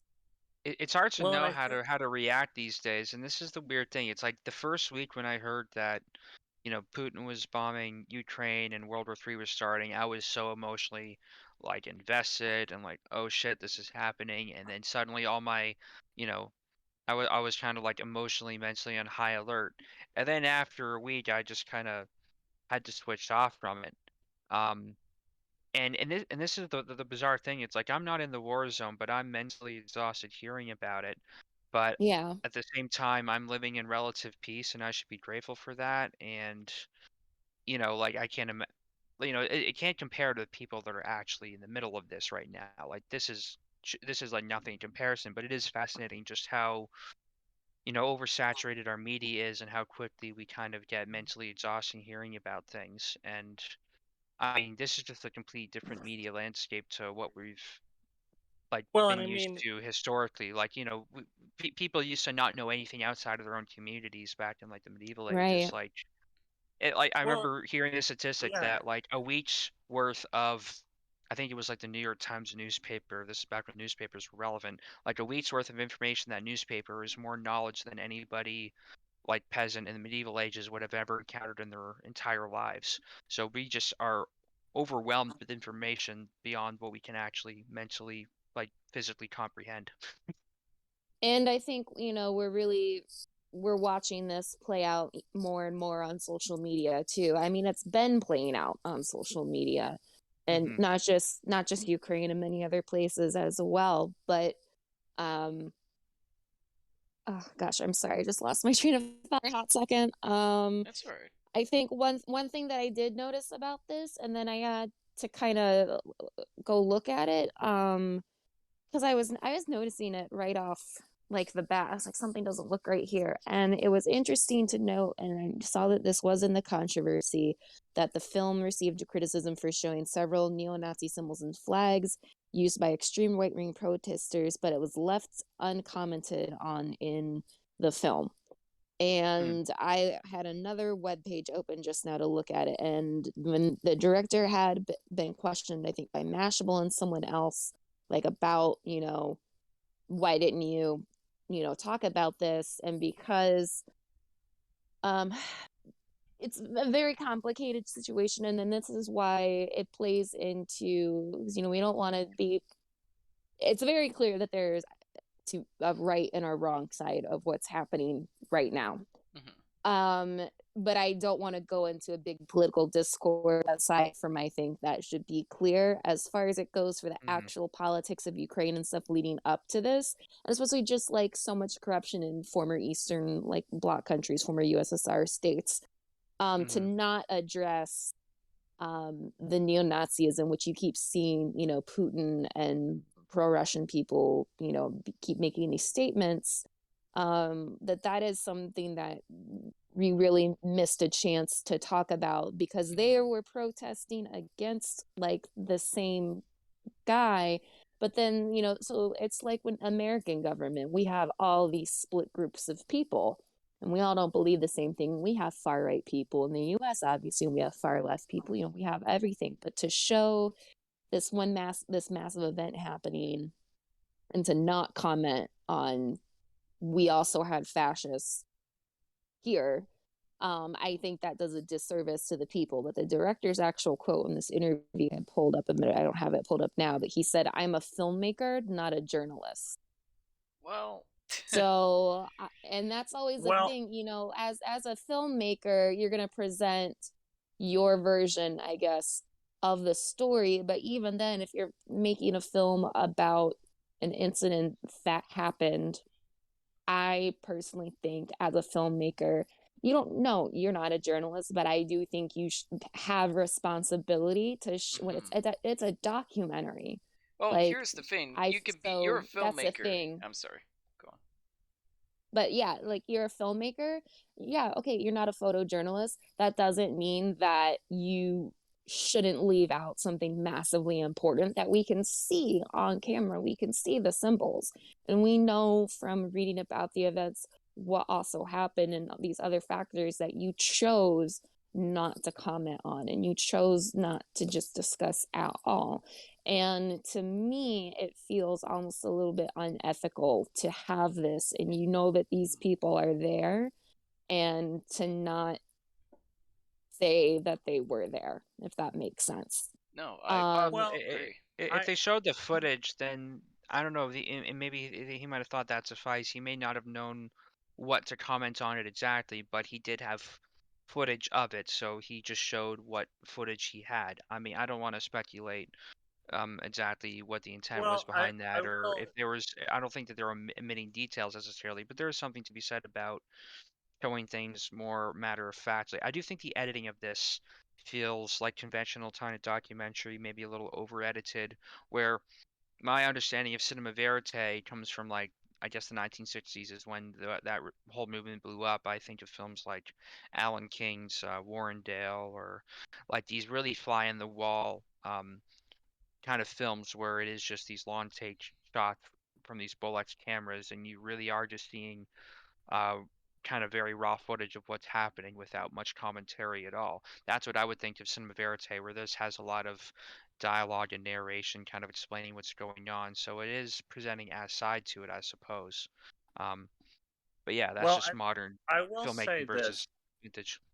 Yeah, just to kind of jump in here. I mean, and I don't want to get into like a whole political thing either, but I think it's worth saying that, like, yes, at some point it is a filmmaker's responsibility to address something like that. I mean, I agree with that at its core. On the other hand, I mean, they are working within the confines of a certain runtime. So I don't know. Maybe it was like it would take away from the overall narrative. I don't know. I can say pretty much emphatically, and again, not being a political expert, but I think that the criticisms that you see, particularly with these, people on Twitter, or people on social media that are either Russian or like trying to defend the Russian invasion. You see these people making claims that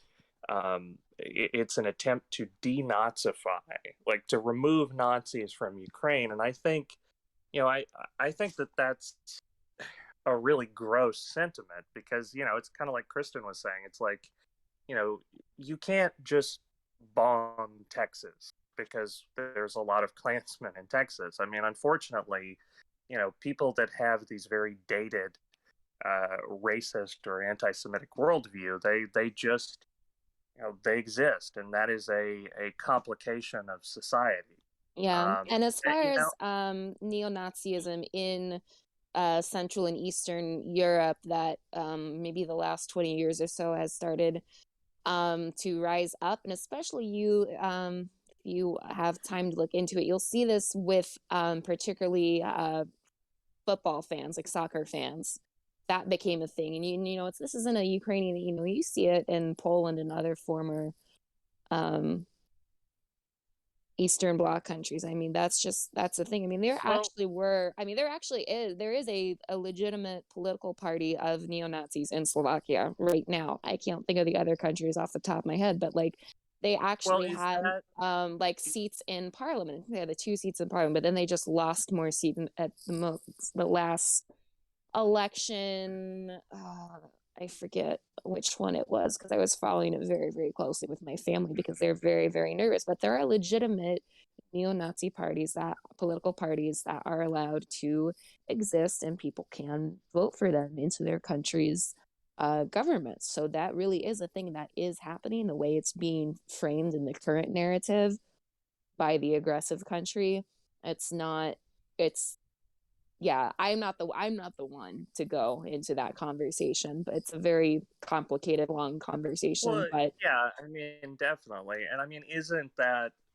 I mean, correct me if I'm wrong. Is it not that a lot of these kind of neo-Nazi groups they're sympathetic towards Germany for giving independence or something? I don't know, like the details of that. I mean, it well, is.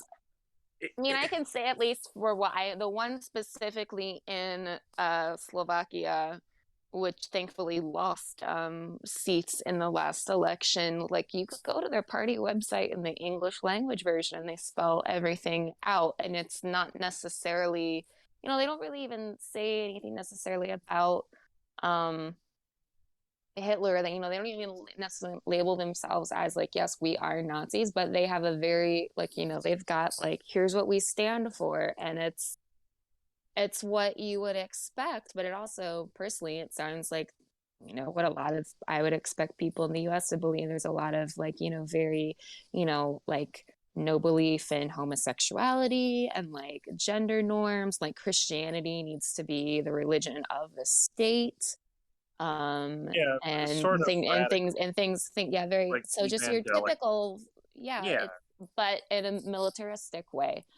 So, and these people don't have anywhere near enough power to do anything unless they were able to have a military coup or something, which they don't. But I mean, that said, but like that's the reality of it. And yes, like racism is part of it.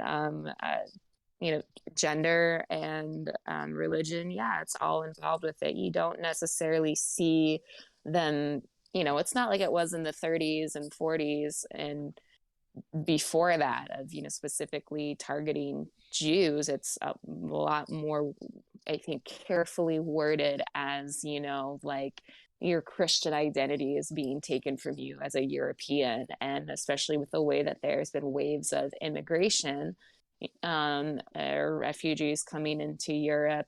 And there's especially this very anti-immigrant, anti-refugee, and speaking of anti-immigrants and, well, and I seeing how people will. of color get Yeah, affected in Europe, there's Midsummer, which is an A24 film, and we can talk about that another time because there's literally an anti-immigrant banner that they go under. But anyway, on well, a I more will say serious note. this. I mean, kind of tying it back. I mean,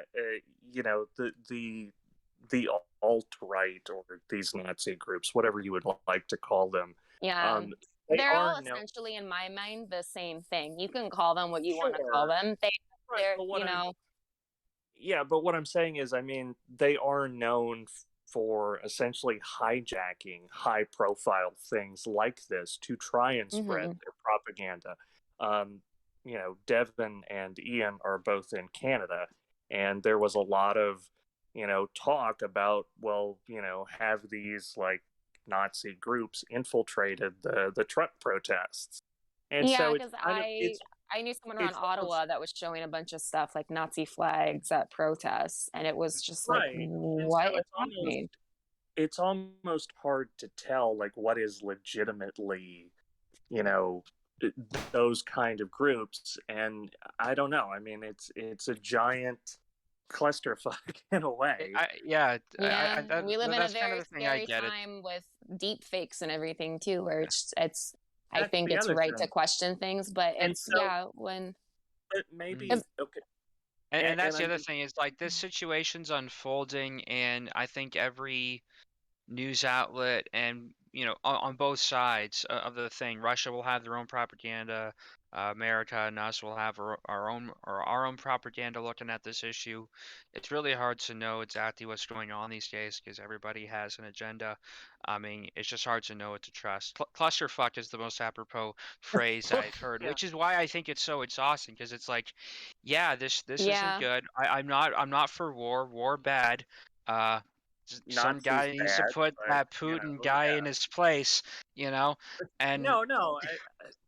But okay, but hear me out. I mean, strictly playing devil's advocate and tying this back to the documentary itself, maybe it's good that they're not giving a lot of time to these, Nazi groups because it takes away from their notoriety in a way. I don't know. mhm. I I don't know mean, if I agree with that. yeah, no, I think the Nazi stuff wasn't really the focus necessarily. I It's mean, not it, either it I seems to mean, necessarily. I me, agree with that. it, Yeah, yeah, But it's like yeah, sure they were there and maybe they were co-opting it for their own purposes, but really the whole, they were protesting, the political climate that was happening there, and then things got out of hand.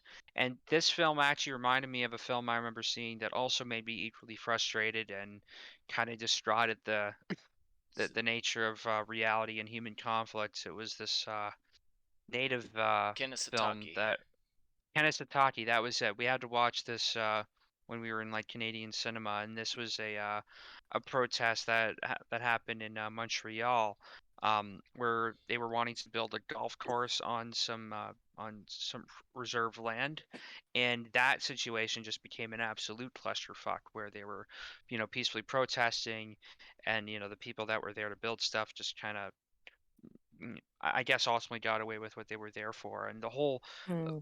time I'm invested in what's happening, and it's just so frustrating. It was so just anticlimactic, like all this effort was for nothing kind of thing, and it was just it just leaves you with that kind of feeling at the end of it. But that felt like a very cinema verite type of film where it was really just the cameras kind of tracking what was going on. I don't remember there being much narration or commentary in that one, but There was yeah. only narration for one scene, and they were explaining the history of the situation.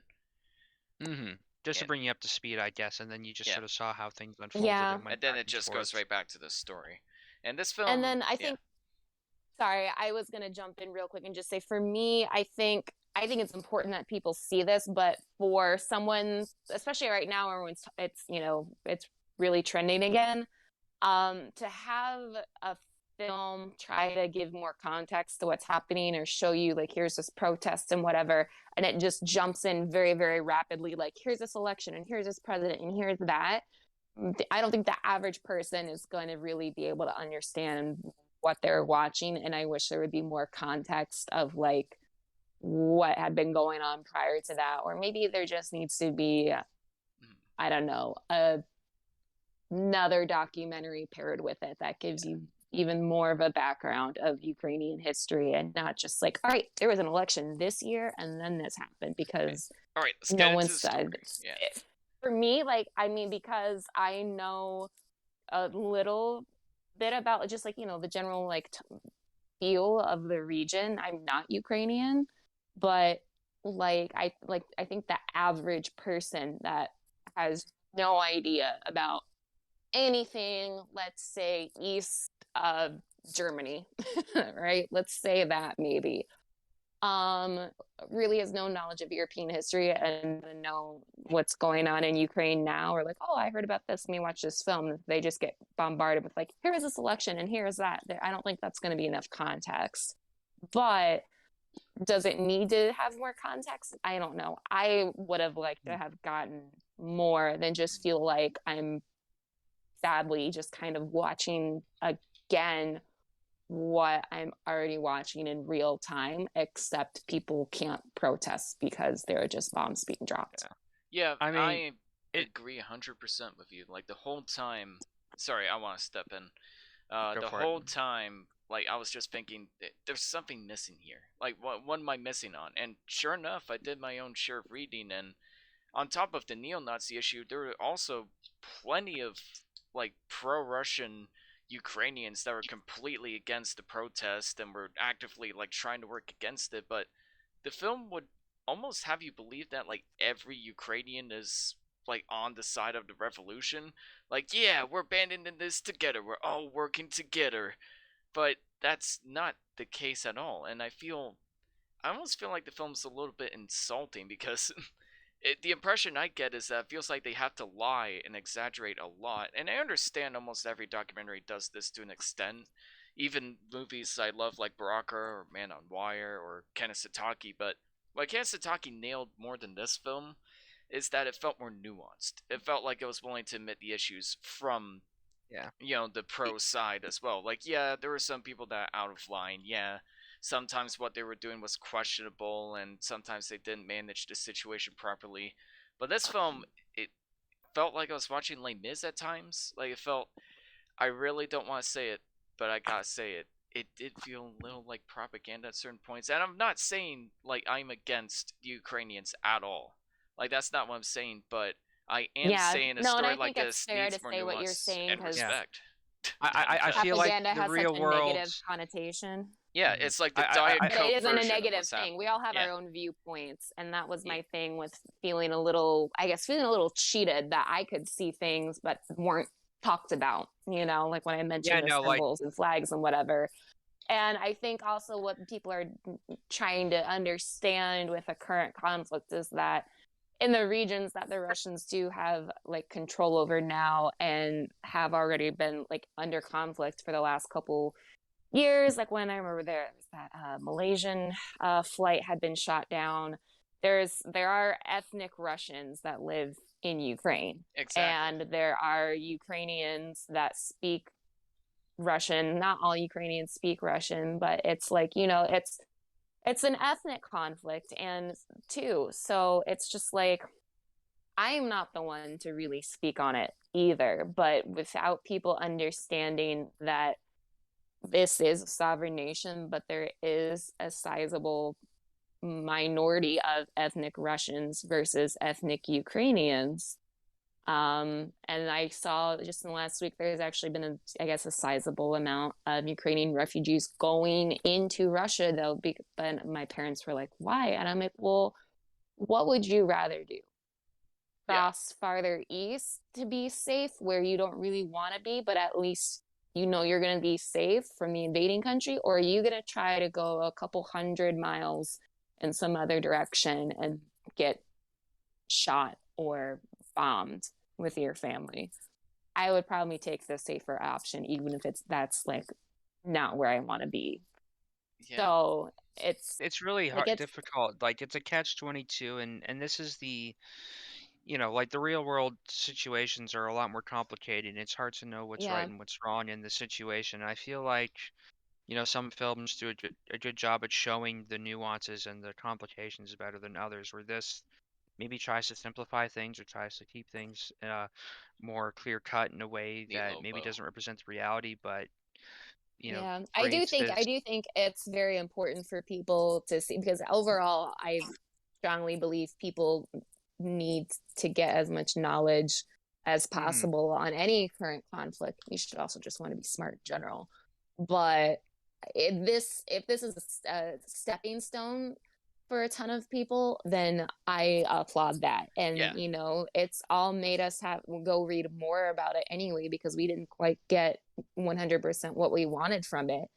So in a way, like, it's serving its a purpose for those of us that want to read more about it. So I would hope that, that people do see this and there's at least, something they can understand, even if it's not necessarily the best option. I don't think I'm explaining this right, but No. I think you No, guys know what I'm I think trying I to get what say, you're that like, saying, though. That it's at least some of the bigger picture, right? Yeah. yeah, any little bit of info, like, because this is also showing, I mean, it's real footage, it's a documentary.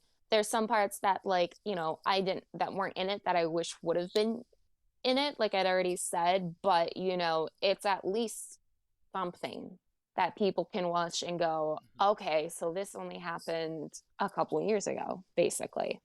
Yeah, it's a good So like high school documentary. Like it's good documentary to like yeah, show your students as a stepping stone. I kind of mentioned it yeah. in my review as like the Diet Coke of political documentaries, and it's a tasty Diet Coke. It's a well presented Diet Coke. The use of footage is brilliant. The restoration process, they did a great job. If they had to use any restoration, the editing, as blatantly manipulative as it is like very good on like a strictly filmmaking perspective, so I can respect it for that.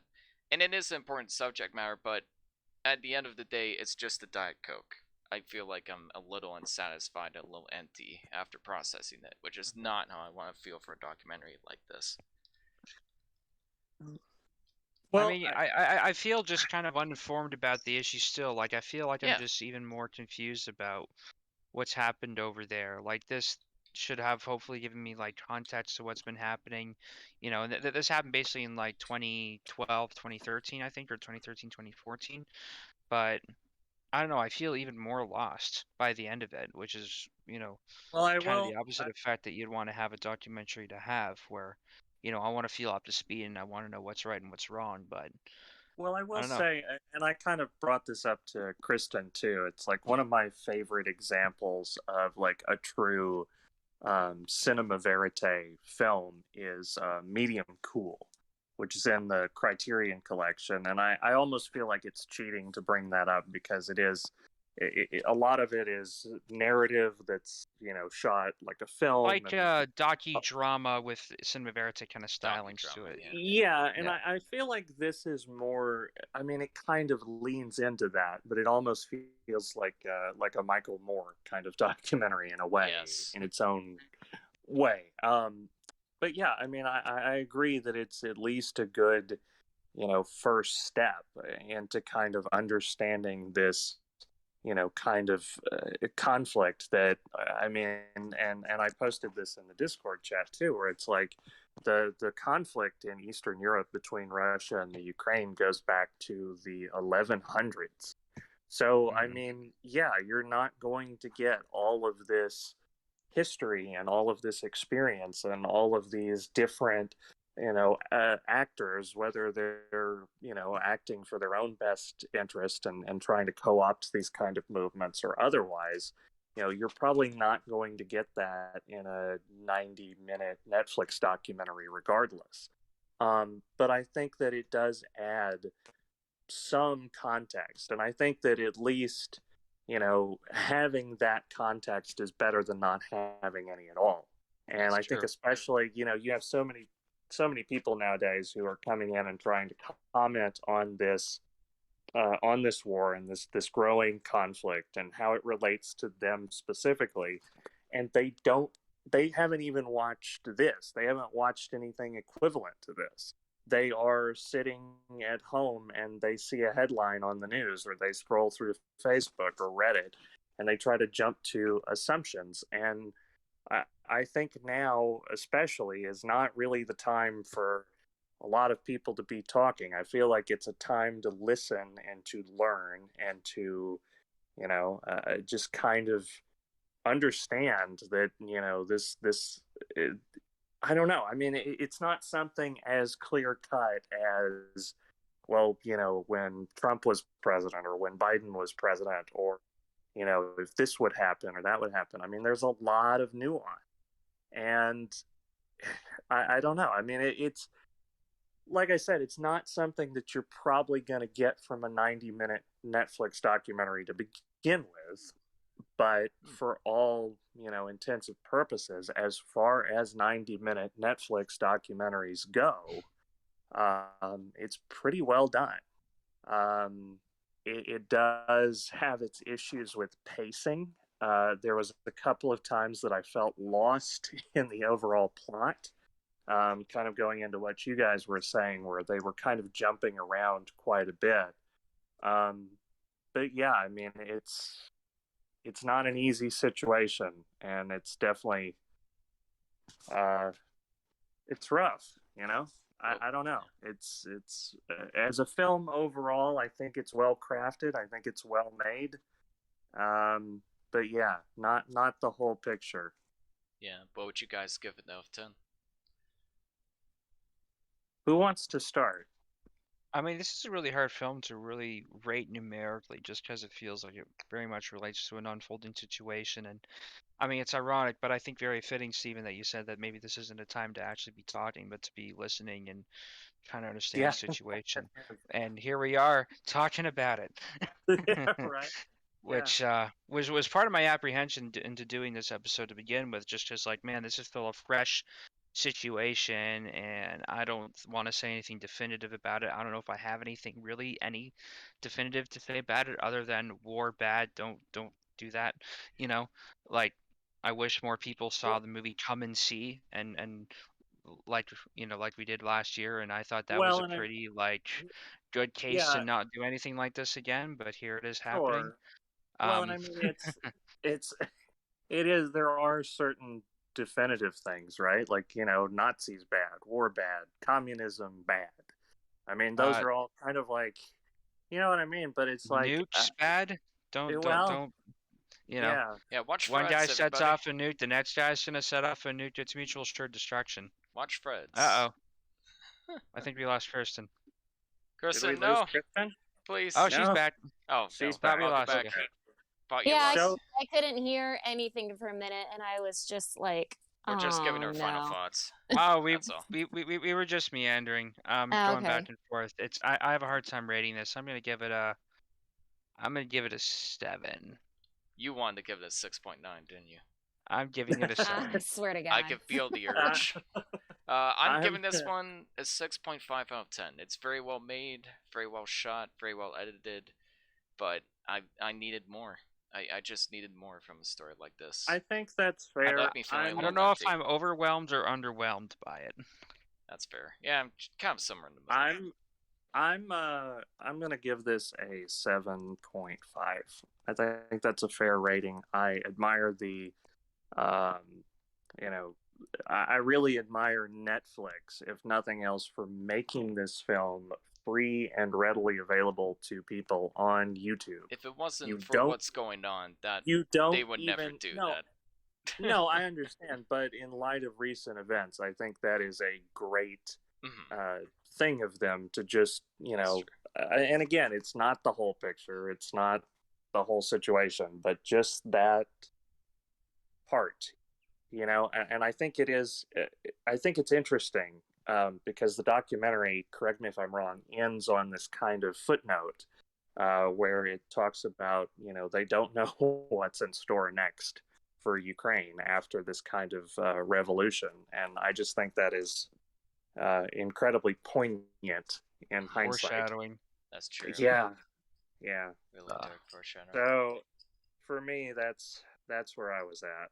Kristen Greedy, what would you give it out of 10? I'm really bad with ratings sometimes. I guess,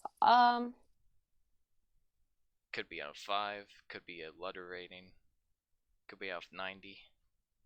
I guess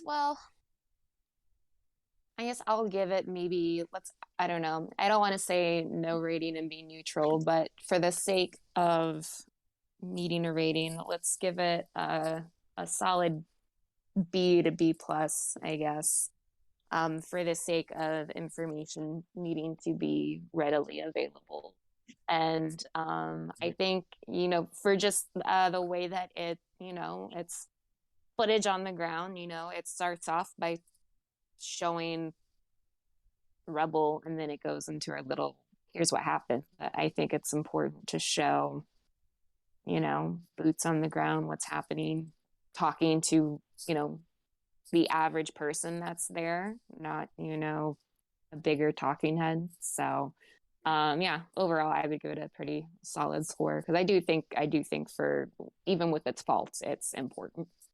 That's true. That's kind of where I was at. Yeah. Me too. I think that very first clip they showed where this guy says, he's seen dead bodies around him and he doesn't bother him anymore. He's just kind of having to live with the situation. I thought that was very powerful. It really just throws you right into the state of things that, these people are just in a war zone practically.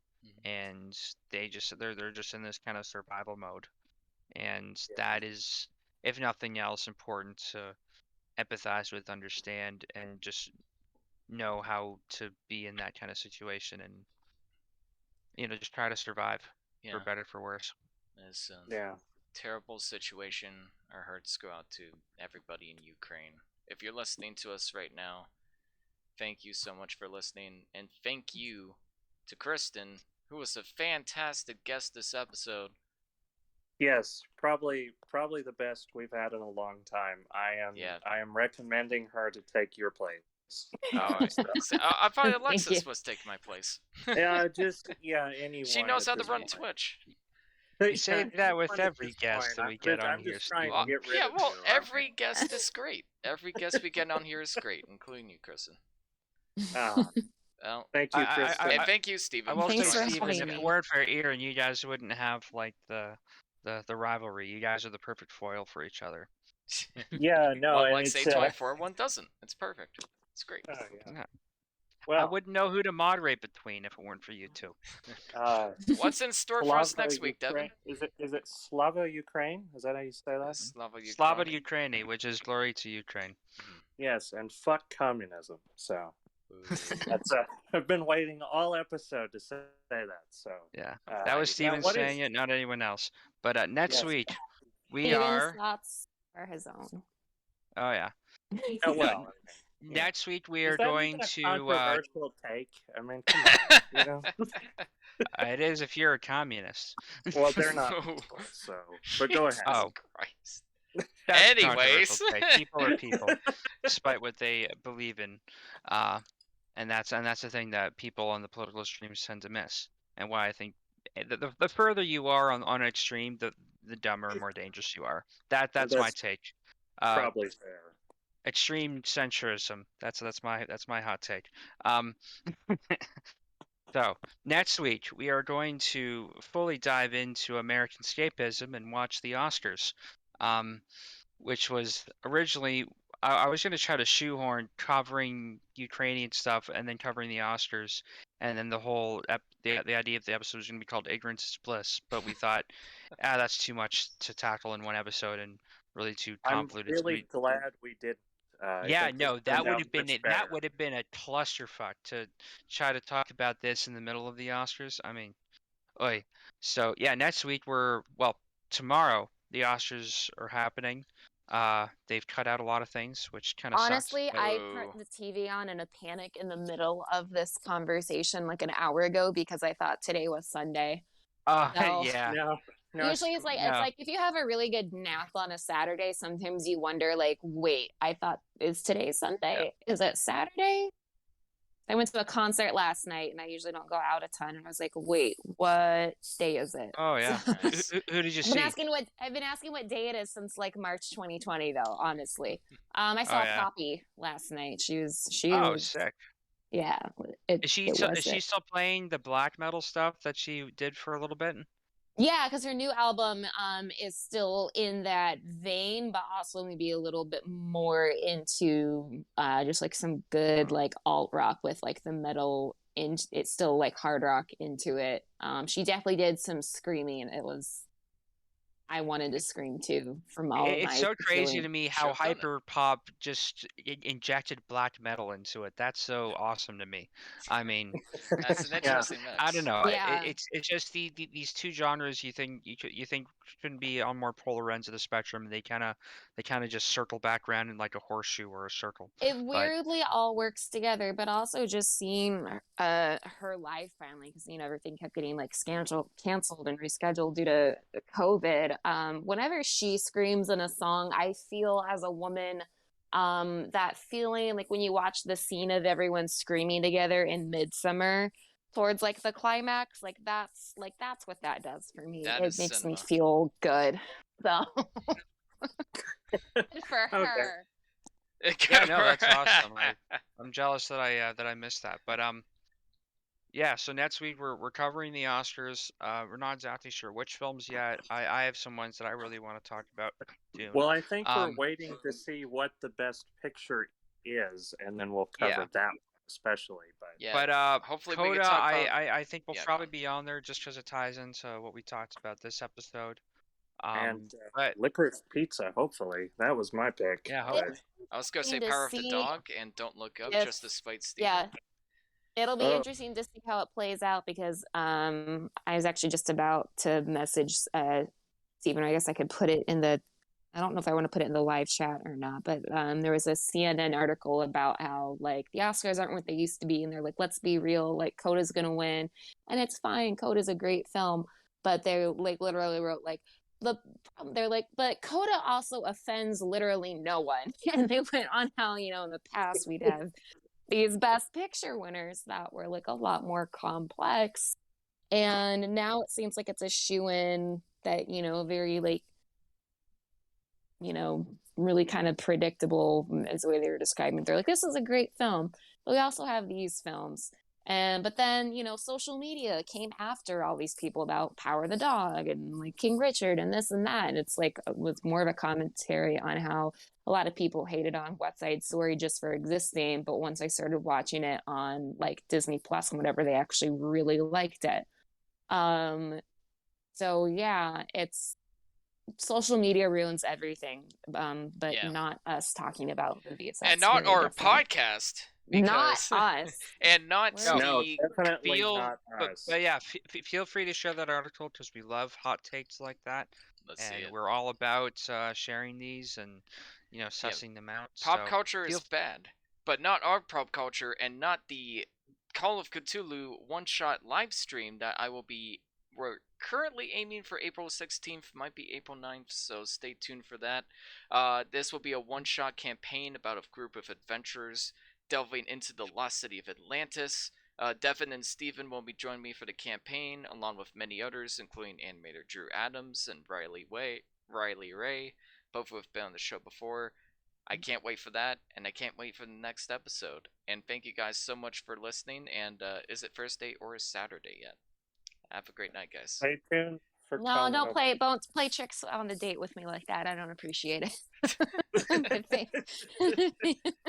It's supposed to be Thursdays. Apparently, Ian is terrible at branding, but Hey, I Oh. digress. Oh, Oh, it yeah, I used to be forgot. Tuesdays. It went from It used Tuesdays to the show Thursdays, used and now to be Tuesdays, and now the it's title was Thursdays. not my idea. In fairness, Well, you know what? It doesn't matter because time is a flat circle. Thomas Um, flat circle, Indeed. man. Time is a flat circle. Flat circle. You have All right.